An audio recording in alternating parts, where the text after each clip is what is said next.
Bonjour chez vous. Aujourd'hui, nous allons parler de 4 aspects fondamentaux à prendre en considération en ce qui concerne l'éducation de nos enfants. Bienvenue, ici c'est Audrey Sia. Si vous me voyez pour la première fois, soyez la bienvenue. Cette chaîne a principalement pour but d'aider le corps du Christ. Je suis une artiste gospel, je suis un enfant de Dieu, donc soyez la bienvenue. Avant de commencer, je vous prie de mettre un like et de vous abonner si vous n'êtes pas encore abonné à cette chaîne. Ainsi, vous n'allez rater aucune notification quand je publie une vidéo. Donc, c'est pour votre bien, en fait. C'est pour votre bien. C'est pas pour moi qui ai dit ça. Je vous aime trop. C'est un peu ça. 4 points. Nous allons regarder 4 aspects fondamentaux. Le premier aspect sur lequel les parents doivent s'appuyer en ce qui concerne l'éducation de leurs enfants, c'est la croissance spirituelle. Je m'explique. Calmons-nous, je m'explique. Et mes idées dans cette vidéo n'engagent que moi. Si vous n'êtes pas d'accord, c'est votre droit. Donc, le premier aspect, c'est l'aspect spirituel. Nous devons mettre l'accent en tant que parents sur l'éducation spirituelle de nos enfants. Je le dis parce que Dieu est suprême. Et là où la force des parents s'arrête, la force de Dieu continue d'agir. Je vais prendre un exemple en ce qui me concerne. Quand j'étais plus jeune, j'avais l'habitude de voir ma maman beaucoup prier. À une certaine heure en soirée, elle entrait toujours dans sa chambre. Elle se fermait et elle priait. Et vous savez, quand vous êtes enfant, vous ne toquez pas forcément à la porte avant d'entrer. Du coup, j'entrais souvent précipitamment dans sa chambre pour la chercher. Maman, tu es où? Il veut demander un truc. Et puis, je voyais elle prosternée en train de prier.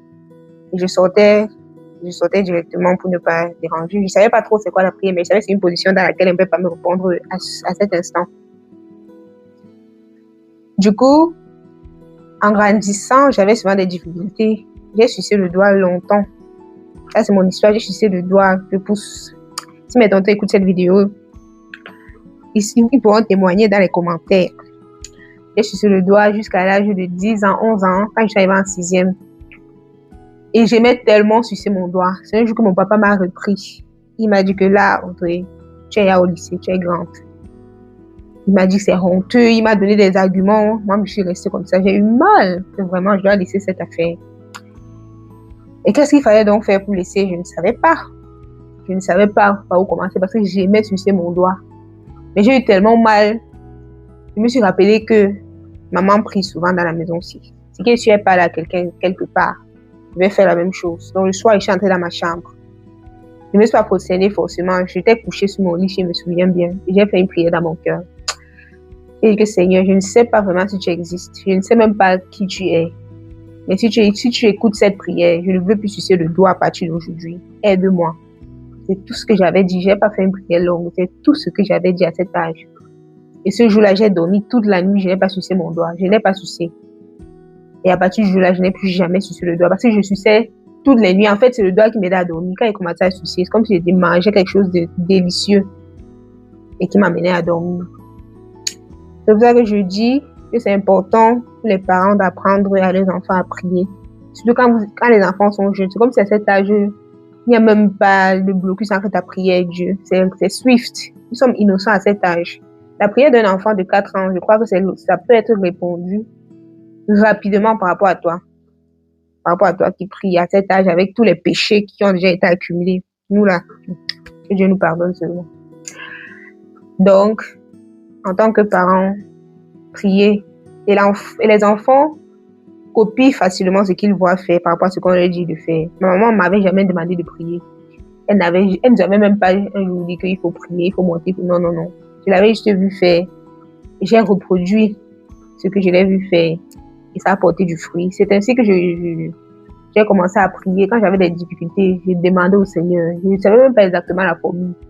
Je savais que quand j'ai une difficulté, je sais à qui je peux m'adresser dans le secret, dans ma chambre. C'est comme ça que moi, j'ai appris à prier. C'est après à l'église avec les formations qu'on nous a appris un peu plus. Voilà. On nous a donné plus d'outils sur comment mieux prier, sur comment rester en présence du Seigneur. En grandissant, on apprend. dans l'aspect spirituel.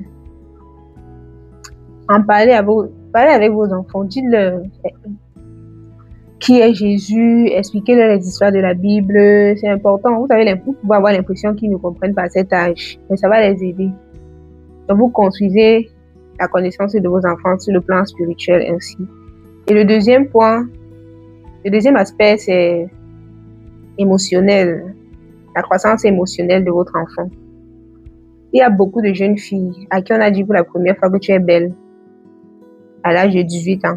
Et c'est un voyou. Dans les cas les plus récurrents, ce sont des voyous. Ce ne sont même pas des hommes sérieux. Je ne sais pas pourquoi certains parents n'arrivent pas à dire à leurs enfants, à leur petite fille, tu es belle. Ou à leur petit garçon, tu es beau mon enfant, tu es mon petit ange, je t'aime tellement. Tu as beaucoup de capacités. Dites des choses positives à vos enfants, ça construit leurs émotions, ça leur construit émotionnellement. Du coup, ils ne seront pas fragilisés par la première chose qu'on va leur dire dehors qui va les déstabiliser. Il y a les enfants que dès qu'on se moque d'eux à l'école, ils deviennent directement tristes. Leur mood change complètement. Et c'est pas bon. Parce que plus tu te montres vulnérable, plus ton bourreau attaque encore plus. Tu vas dire à ton enfant que tu es beau. Si quelqu'un te dit dehors que tu n'es pas beau, tu le regardes dans les yeux, tu lui dis que je suis beau. C'est pas toi qui décides. Moi, je sais que je suis beau. Et rien ni personne ne change ça. Non. Tu dois avoir cette capacité-là à t'affirmer. Tu vas dire à ton enfant que mon fils, tu t'affirmes.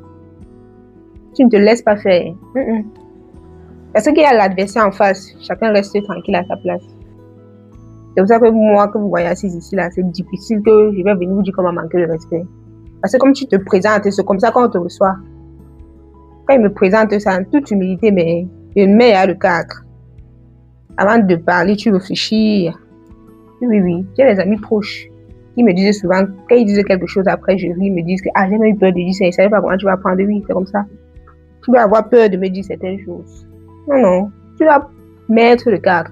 Et puis tu dis à ton enfant que c'est comme ça qu'on fait. Au dehors, les gens vont le respecter. Mais quand il est peureux, puisqu'on ne lui a jamais rien dit, on ne lui a jamais appris à s'affirmer.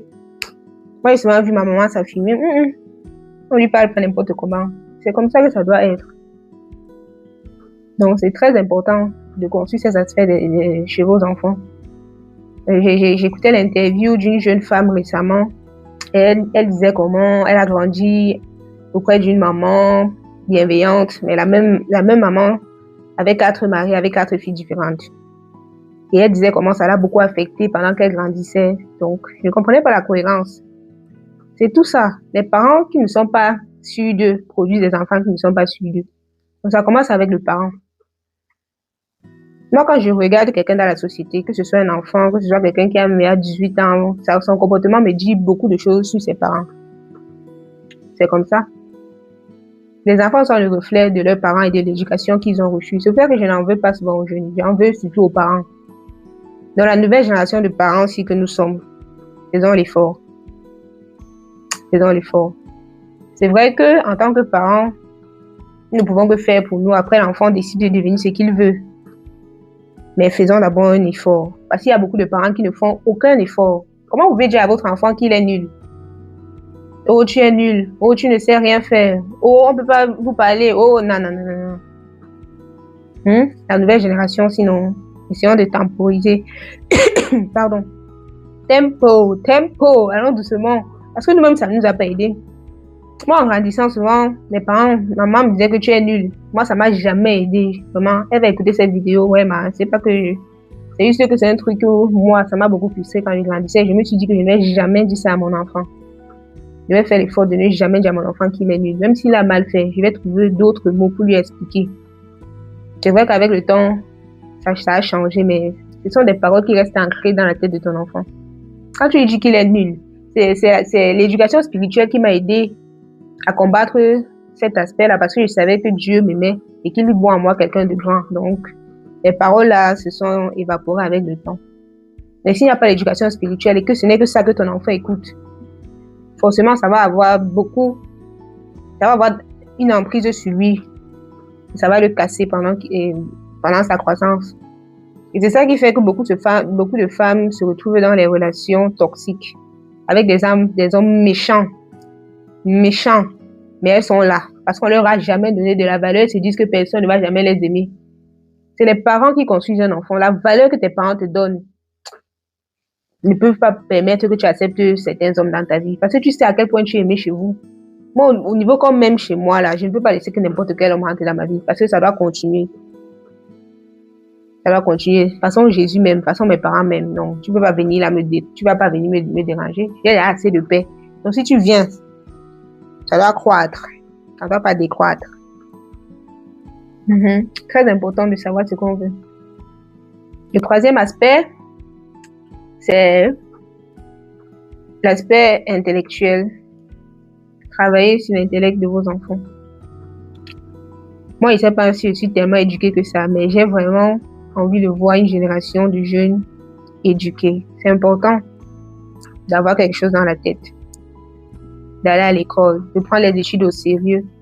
Et ça dépend aussi des parents que nous avons, des parents qui nous éduquent. Encouragez vos enfants dans les études. Moi, je me souviens que ma maman, quand elle était plus jeune, elle était toujours présente quand on rentrait de l'école. Elle nous aidait à faire les devoirs chaque soir sur la table à manger. Et elle veillait. Si je suis aujourd'hui là où je suis en doctorat, je ne le dis pas souvent, mais si je suis aujourd'hui où je suis, c'est cette femme. Elle ne dormait pas. Je me souviens un jour, on avait composé. J'ai fait la session anglophone, donc j'étais en classe 4, quelque chose de ce genre, classe 3. On nous avait interrogé sur les additions, genre la table d'addition, là, comme. Donc, c'était la compo, l'interrogation. Et quand je suis rentrée, j'avais raté, je crois, 2 ou 3 exercices qui m'ont empêché d'avoir une très bonne note. Ma maman a pris, she took my paper right, elle a pris la fiche. Elle a refait tous les calculs avec moi. Et en fait, j'avais trouvé ce que j'ai calculé. Je suis rentrée à l'école, j'ai dit à la dame que j'ai refait avec maman à la maison, elle a dit que c'est bon. La maîtresse a regardé, elle a vu que c'était bon. Mais le problème était au niveau, je n'avais pas bien recopié l'exercice au tableau. Pardonnez, il fait un peu froid. Je n'avais pas bien recopié les exercices au tableau. Donc, les chiffres n'étaient pas cohérents avec les chiffres de la dame, ce qui fait que les réponses n'étaient pas cohérentes, mais j'avais trouvé, le calcul était bien fait. Mais comme ce n'était pas la question à laquelle j'ai répondu, finalement, j'ai raté l'exercice. Mais ça m'avait marqué parce que un autre parent aurait dit que bon, on laisse tomber, mais elle regardait. Et que quand elle rentrait de l'école avec toutes les copies, elle se rassurait que ça a été bien corrigé, que tout va bien avant qu'on ne laisse tomber. Ça m'a tellement marqué. Ça m'a encouragée à travailler, à donner le meilleur de moi et à continuer à pousser. C'est pour ça que j'ai poussé jusqu'aujourd'hui. Et je veux que ma mère soit vraiment très fière de moi. C'est important. Puisque c'est une semence qu'elle a commencé, elle a vraiment semé. Il faut que la récolte s'en suive. Donc, il faut miser sur l'intellect de vos enfants. Et c'est vraiment les parents qui font l'enfant à la maison. Le maître ne peut pas faire grand-chose. Nous sommes nombreux à l'école, mais à la maison, c'est chaque parent qui prend le temps de construire. C'est pour ça qu'il y a les premiers, il y a les deuxièmes, il y a les troisièmes. C'est grâce à ma maman qu'elle sortait souvent parmi les premiers. Donc, c'est elle qui a créé ce son. On est un des parents qui nous impliquons dans la vie académique de nos enfants. Et le quatrième aspect, c'est l'aspect financier. Nous, on ne nous a pas appris à gérer nos finances et c'est vraiment regrettable. Si, par exemple, moi, on m'avait donné des livres sur les finances, on m'avait dit que l'école ne suffit pas. Peut-être que je serais un peu plus long aujourd'hui, peut-être. Dans la nouvelle génération de parents que nous sommes, je parle surtout aux Africains, parce que je sais que les Européens, peut-être, ils font mieux. Parce que tous les livres sur les finances que j'ai commencé à lire, les auteurs sont toujours les Européens, les Américains, ce qui veut dire que ce qu'ils suivent transmettent ça à leurs enfants très tôt. Donc, faisons l'effort de transmettre à nos enfants une éducation financière. Ne serait-ce qu'en les achetant des petites caisses quand ils sont petits, même s'ils n'ont pas encore la capacité à lire et à comprendre. Ils sont au lycée, parce que c'est généralement à partir du lycée qu'on donne l'argent aux enfants. Tu peux leur dire que mets 50 chaque mois, 50 chaque mois. En fin d'année, même si tu as 1000 francs, tu vois ce que tu peux acheter avec. Ce n'est pas rien. Ça va cultiver au moins cette capacité à toujours mettre quelque chose de côté, commencer à épargner. Et leur acheter les petits livres. Il y a les livres pour enfants aujourd'hui. Je vois que si cette génération de parents se comporte ainsi, nos enfants seront plus sûrs dans la société et on aura moins de dégâts. Bon, c'est ce que je voulais partager avec nous aujourd'hui. Si la vidéo vous a interpellé, likez, commentez, partagez avec vos proches. Je crois que c'est un peu long, mais bon, je tenais vraiment à partager cela avec vous. Prenez soin de vous. Que Dieu vous garde. Bisous. On va bosser.